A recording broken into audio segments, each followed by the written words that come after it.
So the Cutbank Pass trail, or Pitamakan Pass, you know, they end up kind of being the same thing here.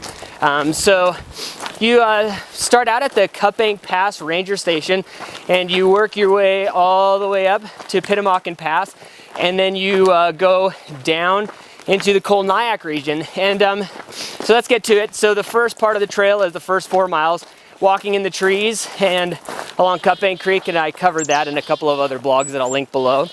And but beyond that, you break off and start heading past a little walk more in the trees, and you'll go by Atlantic Creek Falls, and that's a neat little falls that you have situated in there. And you continue on there, and then it opens up into a really cool flat valley. I saw a big game trail in there, and on my way back through, I was coming through a little bit later than I wanted to, but it turned out to be good timing for a herd of elk that was sitting down there. And they're pretty spooky animals, so after filming them for a little tiny bit, they decided that they had had enough and they took off. But after that, right before the valley kind of closes back up again and you really start climbing, there's this wall of waterfalls, and it's just really neat up there. And saw a goat and her kid, and so that was definitely a really fun little special treat. And then but yeah, so that kind of closes up, and then you walk really close to the North Fork of the Cutbank Creek, and then that really the first lake you come to is Morningstar Lake. And Morningstar Lake has a campground, and pretty frequent for people that are traveling on through from either No Name or Old Man Lake, basically from the Two Medicine drainage. So it's a pretty frequent stop there. And the first of 4 lakes that you'll come to in that big basin. The second one, nestled off to the left, is really just you just catch a real brief glimpse of it, and then you'll cross over a creek coming out of Pitamakan Lake, which is the biggest of the 4 and looks fantastic from above, along with I believe it's called 7 Winds of the Lake, and that one had a bunch of snow at the south end of it and stuff that kept breaking off, so that was kind of cool.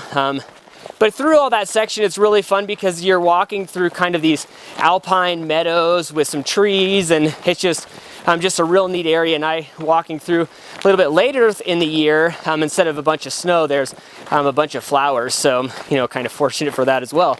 Great timing.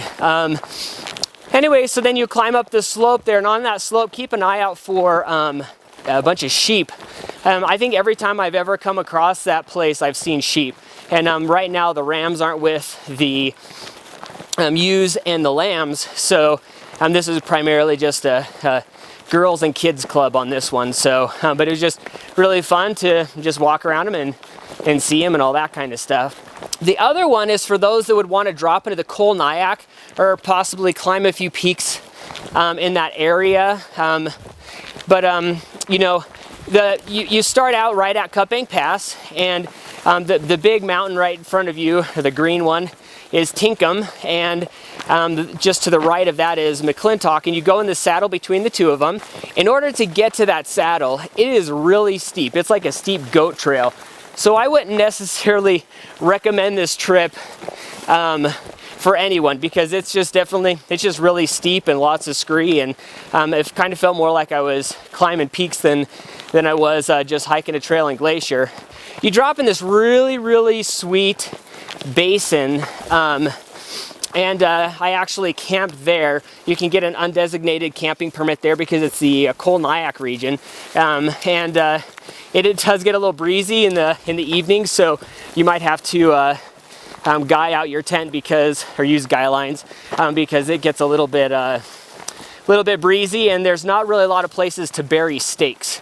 So, but yeah, there's really cool streams in there. You know, alpine meadow flowers, a lot of that kind of stuff. So it's a really neat place to hang out. And once you go past those kind of alpine meadows, you start to drop down, and you drop down precipitously. And just like the very beginning part with all the scree, now it's just in the forest. And I'll put a little video on the end of this to try and give you a better idea, because it's hard sometimes with a camera. Yeah, you're just kind of working your way down, and it's dang steep for a long time, and it finally starts to level off, and you go across a little creek bed that has this an avalanche chute coming off of Razor's Edge, and that's just really just a neat little thing. I just kind of like avalanche chutes. I think they're kind of sweet looking. And anyways, then you just kind of hike and swim your way past huckleberries, and found a little pile of something that the locals show that they enjoy them too.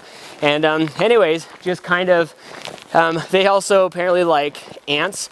You'll find tons and tons of logs all tore apart by them. And anyways, but yeah, you just end up coming down to the Col Nyack junction, and there you have it. That last section I really wouldn't recommend for most people. I honestly don't know exactly when you would want to connect those two drainages, but if you need to, it's there. It's not as well maintained either, but you know, I don't know. If you're into that, or you want to climb those peaks, or even just to drop down to the drainage and spend a night as kind of an alternative to like Morningstar, it's a little bit of work, but it's definitely a really sweet place there. So anyways, there you have it, Cutbank and Pitamakan Pass from the Cutbank drainage.